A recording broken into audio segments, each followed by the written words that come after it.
As I was breaking down camp this morning, I realized this is the most sun-exposed tent site I've ever camped at, I think. And I got a little bit of a later start today. But we're back on the PCT.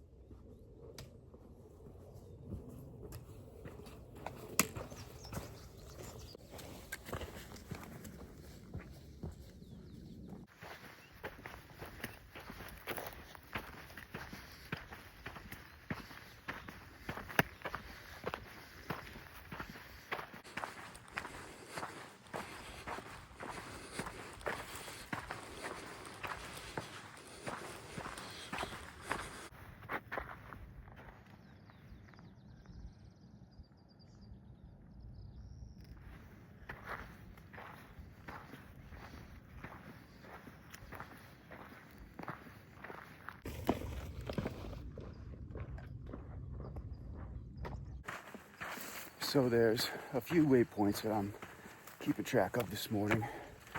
A half hour after I broke camp, about a mile, there's a waypoint that far out is advising you to stay on a PCT.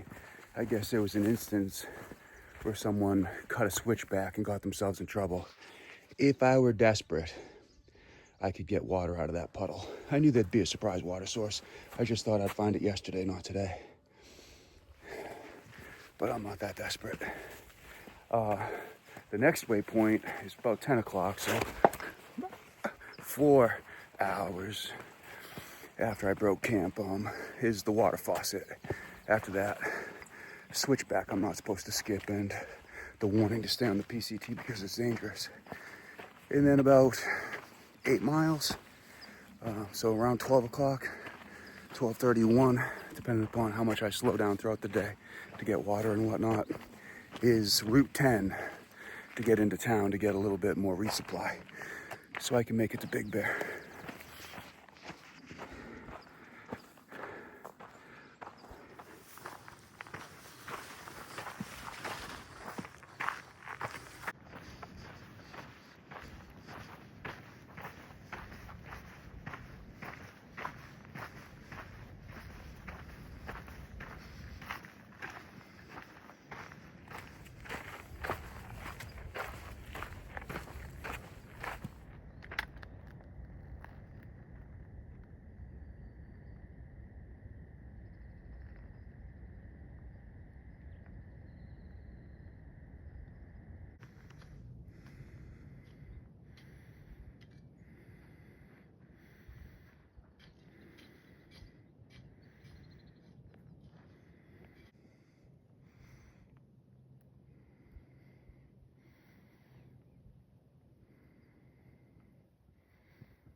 I can see that water faucet from here.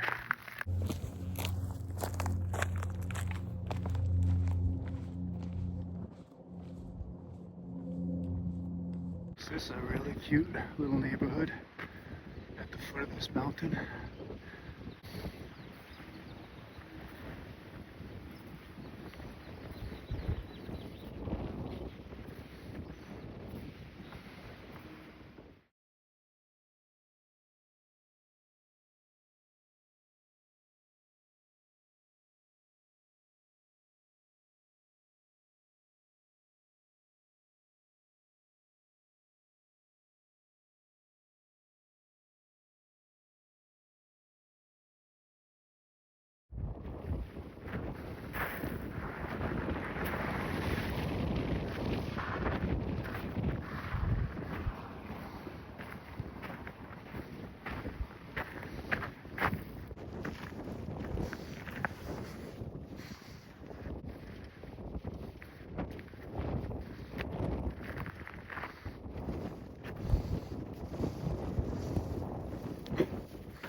Somebody left water.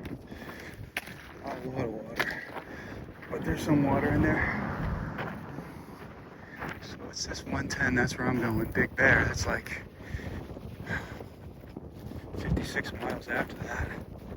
Never stop exploring.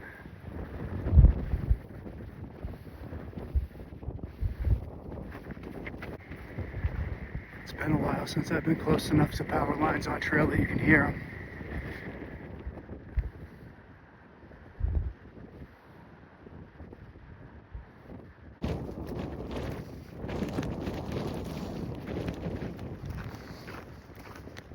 This is very interesting terrain. Walking away from this mountain through the desert to the town of Cabazon. Some of it is just like walking through a beach. Some of it's like clay. But I'm lucky it's cool out. It was sunny coming down the mountain. Could be a lot hotter right here than it is. And there's a lot of wind. I mean, it's still cool scenery, but I am just laboring to get through this desert to get to the road.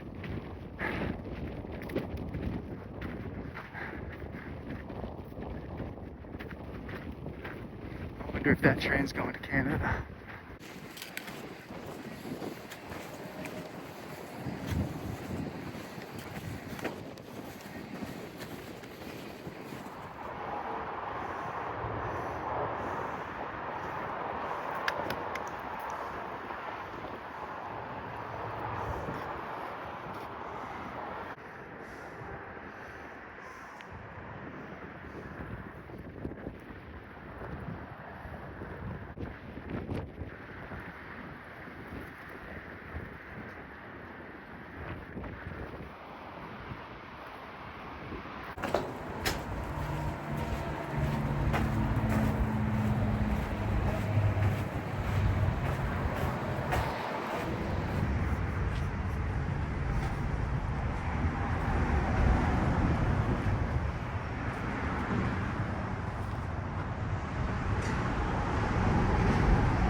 In the beginning, we're like, yeah, like 16 or 17 miles a couple of times, and that was one of them.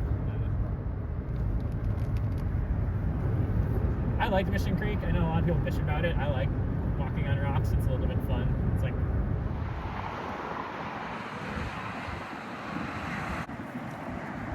This is the first time I've ever had In-N-Out in my life. I can see what all the excitement is about. The issue is that everything happened so fast. We took an Uber into town.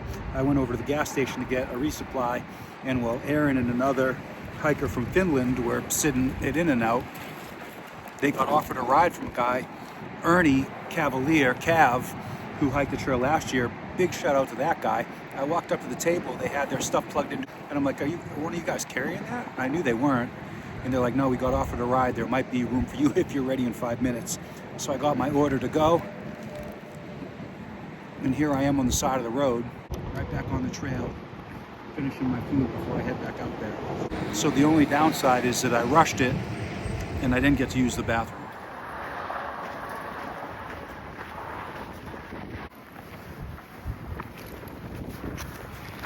Just getting past that Interstate 10 or whatever it is was too overstimulating for me. I gotta take it easy for the rest of the day. Going in and out of Cabazon was way too much for me. It all happened so fast, but I've got the couple of extra days worth of stuff I need to get to Big Bear. Had In-N-Out for the first time, 11 of 10, and I don't know, thankful for the trail angels who left water under the bridge. It's a hub here. I met Austin. I had seen Ben a couple of times, but I just learned his name. Aaron, who I'm going to start calling In-N-Out. I don't know if he'll like that or not. He helped me get in and out of Cabazon. There was another Finnish hiker. 2 other hikers just walked through. Oh, it's too much. Too much for my little heart. I can't hardly take it. Now, I assume this just has to be the same thing getting out as it was coming in, just slogging through a desert until you start climbing up. I had been looking at the windmill farm. I guess they offer hiker things when they're open, like water, and there's tenting there. So that would be about 2 hours. That would put me there early, between 3:30 and 4, which is probably the best thing for me.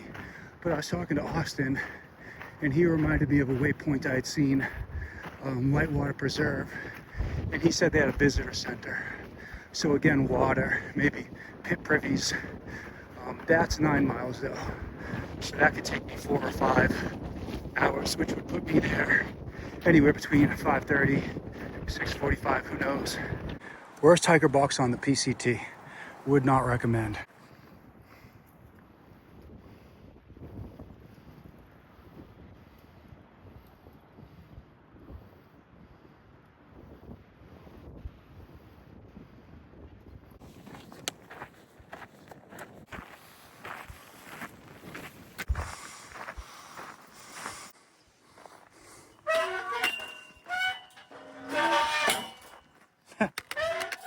You're not giving me much space at all to get through.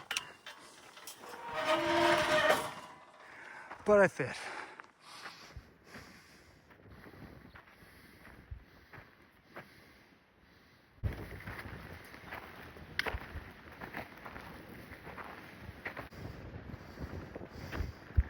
Well, this is the Mesa windmill farm, and I've been looking at it for half of yesterday and half of today as I switched back and came down the mountain and walked across the desert. So I can't remember exactly what far out said, but they're friendly to PCT hikers. Maybe just when they're open, but they're supposed to be spots to camp around this office. It's a little early. I think I'm gonna push on to the other. I can't remember the name of it, Whitewater Preservation or something. I should be there in between 6 and 7. And then supposedly they have cold water in a cooler too, maybe. That would be really nice. I have plenty of water. I couldn't guarantee that I'd get here and there'd be water. Otherwise I'd be carrying at least 1 liter less if I knew for sure I could get water here. How does this work? Oh, cold water. Yes, cold water. Beautiful. So no bathroom, but cold water. Can't go wrong. Thank you very much. So they also have this little hut. That generator came on and scared me. They have this little hut, which is nice, and the cooler of water. This is a beautiful little shady spot, and there's no other shade in this stretch. So I guess the next preserve has some trees, and there'd be some shade there. I just saw 4 people I've passed, and they've passed me a few times. They just hiked past. So I'm sure everybody's going to that next preservation. I'm gonna drink a couple of cold bottles of water and sit in the shade for 5 minutes before I take off, maybe adjust my shoes.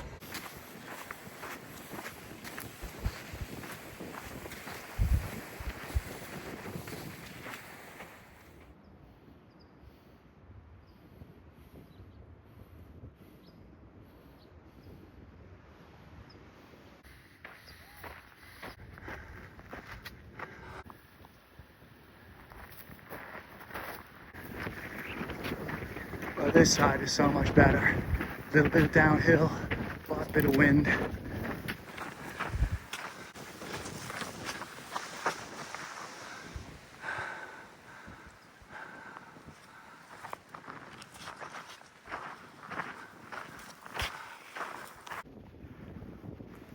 This is the first change I've had since the 2 deserts. Going into the highway and coming out of it. It's a significant change in the terrain. It's beautiful. And there seems to be about 8 or 10 hikers that I'm aware of heading towards this place.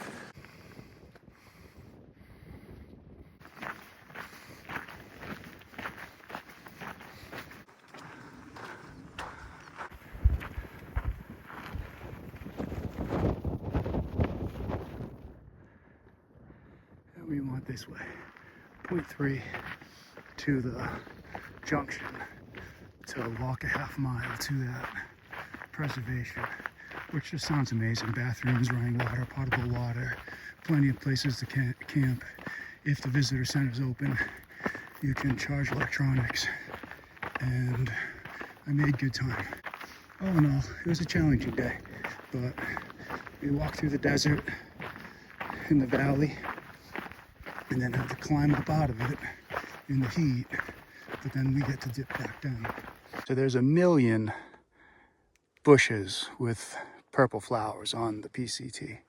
And yesterday, there was one in particular that was so much so all over the trail that I had to Google poodle dog bush just to make sure that the purple flowered bush that I was seeing yesterday wasn't it, because you couldn't avoid it, so you'd get the rash. But I just noticed this as I was walking by it. This is definitely poodle dog bush. This is the first time I've seen it over 200 miles on the trail. And I'm assuming there's gonna be a lot more of it. I'm scared of poodle dog bush. More so than rattlesnakes, I think.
I can't remember the last time I saw anything like this. And this is one beautiful spot I found myself in.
I have dinner with a beautiful view here at the Whitewater Reservation. And I have to go over my resupply strategy here. So I went into Cabazon and got some resupply, and I should be happy. It was expensive. Wind is blowing. It's gonna mess with my it's gonna mess with my spread here. But I have breakfast for however many days it takes. I still have to look at far out. It should take me 3 or 4 days. I mean, I hiked a few miles out of Route 10. I don't know how many miles I have left to get to Big Bear. But I have 1, 2, 3 pretty good days there. 2 solid days. Dinner's going to stink on the 3rd day, but snacks will be fine, and I live on snacks. And then that's just, I guess, that half a day to get into Big Bear.